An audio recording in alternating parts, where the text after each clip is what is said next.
साथियों, ये वीडियो लंबा हो सकता है, फिर भी मैंने बहुत कम समय लेने की कोशिश की है क्योंकि टॉपिक ही कुछ ऐसा है जिसमें कुछ तो समय चाहिए। Hello friends, you are most welcome to my channel Jack Mentor. एक ऐसा चैनल जो बात करता है एजुकेशन की, सोशलिटी की और पोइट्री की। साथियों, राज्य परियोजना निदेशालय समग्र शिक्षा लखनऊ के आदेशानुसार राष्ट्रीय शिक्षा नीति 2020 के परिप्रेक्ष्य में 2 दिवसीय स्कूल रेडीनेस शिक्षक प्रशिक्षण कार्यक्रम सभी बीआरसी केंद्रों पर प्रत्येक प्राथमिक विद्यालय से कम एक टीचर के अभिमुखीकरण मतलब ओरिएंटेशन के लिए या तो हो चुका होगा या होना बाकी है। साथियों, इस वीडियो का मकसद ज़्यादा से ज़्यादा टीचर्स का अभिमुखीकरण करना है, ओरिएंटेशन करना है। साथियों, अब इसके बाद ध्यानाकर्षण, आधारशिला और शिक्षण संग्रह तथा विभिन्न विषयों के क्लासेस की सीरीज आप तक पहुंचाने वाला हूं। उम्मीद करता हूं कि चैनल को सब्सक्राइब और वीडियो लाइक व शेयर अवश्य करके बेल आइकन का बटन भी प्रेस करेंगे तथा यह भी उम्मीद करता हूं कि इस वीडियो से आपको अवश्य लाभ पहुंचेगा। तो फ्रेंड्स, शुरू करते हैं अपना स्कूल रेडनेस कार्यक्रम। इसके अंतर्गत आखिर क्या है विद्यालय के लिए तैयारी? ये दस्तावेज मतलब स्कूल रेडनेस प्रोग्राम विद्यालय हेतु तैयारी को 3 अलग अलग आयामों के कोऑर्डिनेशन के रूप में डिफाइन करता है। इसके अंतर्गत नंबर 1 बच्चों की तैयारी, विद्यालय की तैयारी और परिवार और समुदाय की तैयारी। इन तीनों में कोऑर्डिनेशन को समझाना है कि प्रारंभिक बाल्यावस्था शिक्षा ECE अर्ली चाइल्डहुड एजुकेशन 3 से 6 वर्ष आयु वर्ग के बच्चों को शिक्षा प्रदान करती है। यह बच्चों की औपचारिक एवं व्यवस्थित शिक्षा का प्रथम चरण है। इसे प्री स्कूल या पूर्व प्राथमिक शिक्षा भी कहते हैं।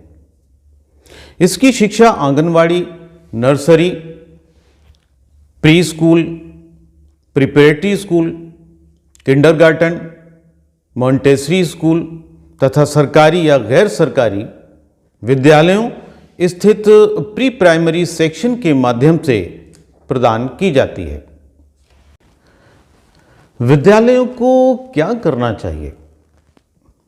नंबर 1, प्रारंभिक वर्षों में ही बच्चे की विकलांगता की पहचान करना महत्वपूर्ण है। इसके लिए जन्म से ही स्क्रीनिंग करना चाहिए और माता पिता देखभाल करने वालों शिक्षकों को संकेतों और लक्षणों के बारे में जागरूक करना चाहिए। नंबर 2, माता पिता देखभाल करने वालों और शिक्षकों को लक्षणों के समझने की और सही व्यक्ति जैसे कोई चिकित्सक या जिसको इसकी जानकारी हो से संपर्क करने व सुझाव लेने के बारे में जागरूक किया जाना चाहिए। नंबर 3, बच्चों के साथ समान व्यवहार किया जाना चाहिए, न कि उन्हें व्यक्तिगत, शैक्षणिक, सामाजिक, भावनात्मक या शारीरिक दुर्बलताओं के आधार पर अलग किया जाए। नंबर 4, विशेष आवश्यकता वाले बच्चों के लिए इस प्रकार के अवसर उपलब्ध कराए जाएं कि वे अपनी सर्वश्रेष्ठ क्षमता के अनुसार गतिविधियों में शामिल हो सकें। अगला, पाठ्यक्रम और मूल्यांकन प्रक्रिया में लचीलापन हो।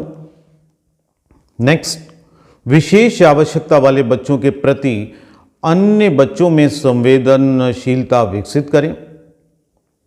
नेक्स्ट, स्थानीय तथा पारंपरिक खिलौनों को प्रोत्साहित करें। नेक्स्ट, विशेष आवश्यकता वाले बच्चों की आवश्यकता अनुसार शिक्षण या खेल सामग्री को उनके अनुकूल बनाएं। साथियों, स्कूल रेडीनेस प्रोग्राम का खास तौर से जो पहला आयाम है, इन्होंने 3 आयामों में बांटा है। पहला जो आयाम है वो है बच्चों की तैयारी। बच्चे तैयार हैं या नहीं? सबसे पहले बच्चों को तैयार होना चाहिए। वो बच्चे तैयार कैसे होते हैं? तो सबसे पहले बच्चों की तैयारी। बच्चों की तैयारी से तात्पर्य है 6 वर्ष की आयु में विद्यालय में प्रवेश करने और उसके साथ सामंजस्य स्थापित करने के लिए बच्चों में विभिन्न दक्षताओं और कौशलों को विकसित करना।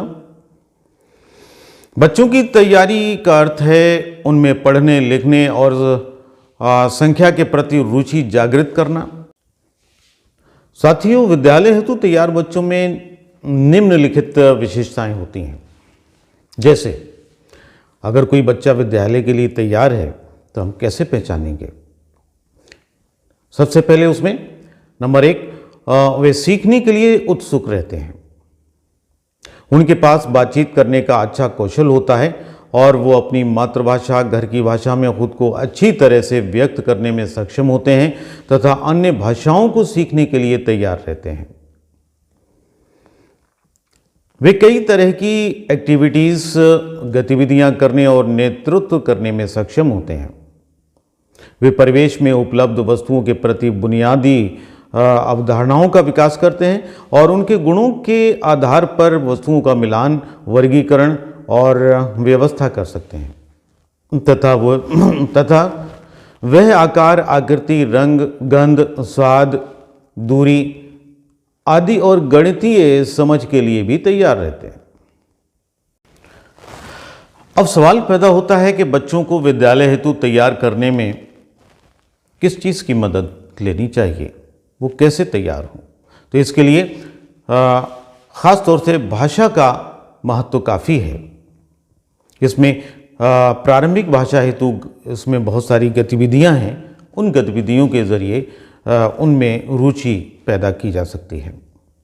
प्रारंभिक पठन और लेखन में से तात्पर्य एक बच्चे का प्रारंभिक वर्षों के दौरान विकसित ज्ञान, कौशल और प्रवृत्ति से है। विद्यालय हेतु तैयारी कार्यक्रम में भाषा शिक्षण की निम्नलिखित घटक होते हैं। नंबर 1, पहला घटक होता है मौखिक भाषा विकास, स्वर और ध्वनि संबंधी जागरूकता, प्रिंट के प्रति जागरूकता, प्रारंभिक लेखन। इसमें पहला घटक है मौखिक भाषा विकास। मौखिक भाषा विकास से तात्पर्य बोलने और सुनने से है। प्रारंभिक वर्षों के दौरान मजबूत मौखिक भाषा कौशल बाद में पढ़ने तथा विशेष रूप से पढ़कर समझ बनाने की उपलब्धियों के लिए नींव रखता है, फाउंडेशन रखता है। मौखिक भाषा विकास की कुछ महत्वपूर्ण गतिविधियां हैं, एक्टिविटीज़ हैं, जिनमें बातचीत करना, कहानी सुनाना, प्रिंट के प्रति जागरूकता विकसित करना। इसमें पहली गतिविधि ये हो सकती है वार्तालाप करना। दूसरी गतिविधि हो सकती है कहानी वाचन, कहानी सुनाना। सप्ताह में कम से कम 3 या 4 कहानी सुनाई जानी चाहिए। शिक्षकों के पास अच्छी कहानियों का भंडार होना चाहिए। तीसरी गतिविधि हो सकती है प्रिंट मुद्रित वस्तुओं के प्रति जागरूकता। अगला घटक ध्वनि जागरूकता, और इसमें भी कुछ एक्टिविटीज़ हो सकती हैं, गतिविधियां हो सकती हैं, जैसे किताबों के विषय वस्तु को तेज आवाज में पढ़ना। एक पूर्व प्राथमिक कक्षा में कहानी की आकर्षक तथा रंगीन किताबें उपलब्ध होनी चाहिए। कहानी की किताब का उपयोग करते हुए कहानी तेज आवाज में पढ़ने से बच्चे, आंगनवाड़ी कार्यकर्ता द्वारा बच्चों को उस कहानी से संबंधित कुछ चर्चा करनी चाहिए। अगली एक्टिविटी हो सकती है लेखन की तैयारी। लेखन की तैयारी के लिए निम्नलिखित तरीके अपनाए जा सकते हैं। जैसे नंबर 1, अनियमित तरीके से किसी कागज पर घिसना, स्क्रैबलिंग, आड़ी तिरछी लकीरें खिंचवाना, चित्रकारी करना आदि। अक्षर की तरह की आकृति या आकार देखना, अक्षर खाली स्थान के साथ अक्षर परंपरागत ढंग से लिखना। बच्चों की उंगलियों को लेखन कार्य हेतु तैयार करने से पहले ही उनका हाथ पकड़कर अक्षर लेखन के लिए बाध्य नहीं किया जाना चाहिए। इसके लिए कुछ प्रारंभिक, कुछ शुरुआती गणितीय गतिविधियां, एक्टिविटीज़, जिसमें नंबर 1 गिनती, नंबर 2 आकृति या पैटर्न बनाना, नंबर 3 माप की अवधारणा, नंबर 4 पजल पहेली, नंबर 5 आंकड़ों का रखरखाव, नंबर 6 वैज्ञानिक चिंतन व जिज्ञासा विकसित करने हेतु एक्टिविटीज़। अब है साथियों विद्यालय तैयारी हेतु कक्षाओं के लिए योजना तैयार करना। कक्षा के लिए दैनिक योजना को इस तरह से तैयार करने की आवश्यकता होगी कि विकास के प्रत्येक क्षेत्र के अनुसार गतिविधियों के लिए समय दिया जाए। बच्चों की क्षमता, उनकी ज़रूरत और रुचि के अनुसार शिक्षक को लचीला या नरम होना भी आवश्यक है। इसके अलावा दैनिक योजना में निम्नलिखित चीज़ें भी होनी चाहिए, जैसे सक्रिय और शांत दोनों प्रकार की गतिविधियों का संतुलन बनाना। दैनिक योजना में व्यक्तिगत छोटे समूहों और पूरी कक्षा के लिए गतिविधि बनाना, समूह के लिए निर्देश और उनसे बातचीत करना। दैनिक योजना में दोनों प्रकार की गतिविधियों, कक्ष के अंदर मतलब इंडोर और कक्ष के बाहर या आउटडोर को भी शामिल करना। बच्चों द्वारा शुरू की जाने वाली गतिविधि या शिक्षक द्वारा निर्देशित गतिविधि, दोनों का संतुलन हो। दैनिक योजना की गतिविधि की रचना और लचीलापन, इन दोनों में समन्वय रखना चाहिए।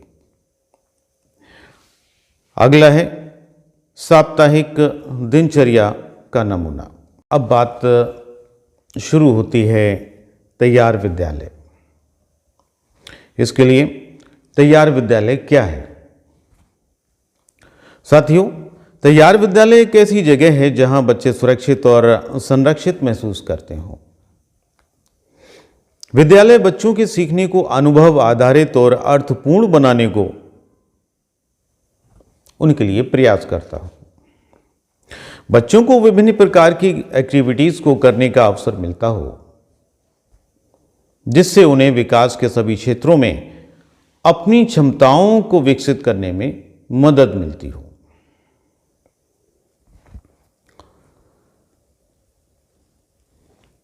शिक्षक बच्चों के व्यक्तिगत विशेषताओं के प्रति संवेदनशील होते हैं और समझते हैं कि बच्चे एक दूसरे से अलग गति से सीखते हैं। विद्यालय बच्चों के विभिन्न संदर्भ से अवगत होते हैं और उन्हें अपने घर पर सीखे हुए अनुभवों से जोड़ने में मदद करने का प्रयास करते हैं। अब बात हो रही है बच्चों की और विद्यालय की। इसमें आंगनवाड़ी का भी एक अहम रोल होता है। आंगनवाड़ी केंद्र से प्राथमिक विद्यालयों से सुचारू गमन हेतु संयुक्त एक्टिविटीज़ को बढ़ावा देना। आंगनवाड़ी और प्राइमरी स्कूल दोनों संयुक्त रूप से अगर जो गतिविधि करेंगे, एक्टिविटीज़ करेंगे, तो उनसे बच्चों को काफ़ी ज़्यादा लाभ होगा। संयुक्त गतिविधियों की योजना बनाना। अब बात चल रही है आंगनवाड़ी और प्राइमरी स्कूल दोनों की संयुक्त बात। दोनों मिलकर संयुक्त रूप से प्लानिंग करेंगे, योजना बनाएंगे। क्या क्या हो सकता है? कुछ गतिविधियां जिन्हें बच्चों के साथ किया जा सकता है। आंगनवाड़ी और प्राइमरी स्कूल मिलकर कुछ एक्टिविटीज़ जो प्लान कर सकते हैं वो इस प्रकार कर सकते हैं। जो गतिविधियां इस तरीके से हैं, पहली गतिविधि हो सकती है टनल मतलब सुरंग खेल। दूसरी एक्टिविटी हो सकती है ताज़ा समाचार, जो कि जैसा कि चित्र में दिखाया गया है। तीसरी एक्टिविटी हो सकती है नाम को आपस से बदलने वाली गतिविधि। आपस में नाम बदलें, बहुत ज़्यादा इंटरेस्टिंग गतिविधि है। चौथी गतिविधि हो सकती है मौखिक कहानी सुनाना। 5वीं गतिविधि भावगीत, 6ठी हम बाजार जाएंगे, 7वीं बाल्टी या कार्टन में गेंद फेंकना, 8वीं गतिविधि हो सकती है दीदी दीदी किसकी चाल, 9वीं गेंद को एक दूसरे को पास करना मतलब रिले रेस। अभी तक 2 आयाम हुए और जो तीसरा आयाम है वो है तैयार माता पिता या परिवार, मतलब माता पिता और परिवार की तैयारी। इस आयाम को सही तरीके से अच्छी दिशा देने के लिए ज़रूरी है कि नियमित तौर पर अभिभावक शिक्षक बैठक हो। ECCE प्रारंभिक शिक्षा एवं देखभाल दिवस मनाना, इसको भी ये गतिविधि भी करना चाहिए। इससे परिवार वाले मोटिवेट होते हैं और अपने बच्चे के प्रति थोड़ा प्रतिबद्ध होते हैं। प्रारंभिक शिक्षा एवं देखभाल ECCE से संबंधित विभिन्न पहलुओं के बीच बच्चों के अभिभावकों के साथ संबंध स्थापित करने तथा बच्चों के साथ माता पिताओं में जागरूकता पैदा करने के लिए ECCE दिवस जैसे कार्यक्रम के आयोजन की योजना बनाई जानी चाहिए। कार्यक्रम के दौरान विभिन्न प्रकार की गतिविधियों और खेलों का आयोजन भी किया जाना चाहिए। तो साथियों, ये था स्कूल रेडीनेस प्रोग्राम का जो अहम पार्ट। उसमें सबसे अहम जो पार्ट थे वो 3 पार्ट थे।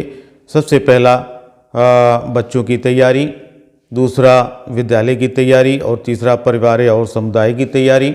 इन तीनों को हमने तैयार कर दिया और तीनों को तैयार करने के बाद हमारे स्कूल का जो एक एटमॉस्फेयर है वो बहुत हेल्दी एटमॉस्फेयर बन जाता है। हमारे लिए भी आसानी हो जाती है, बच्चों के लिए भी आसानी हो जाती है और हम बहुत अच्छी तरीके से बच्चों को पढ़ा सकते हैं, पढ़ा पाते हैं। Dear viewers, kindly subscribe the channel, like and share the video. Friends, हंसते रहिए, मुस्कुराते रहिए। Very very thanks for watching.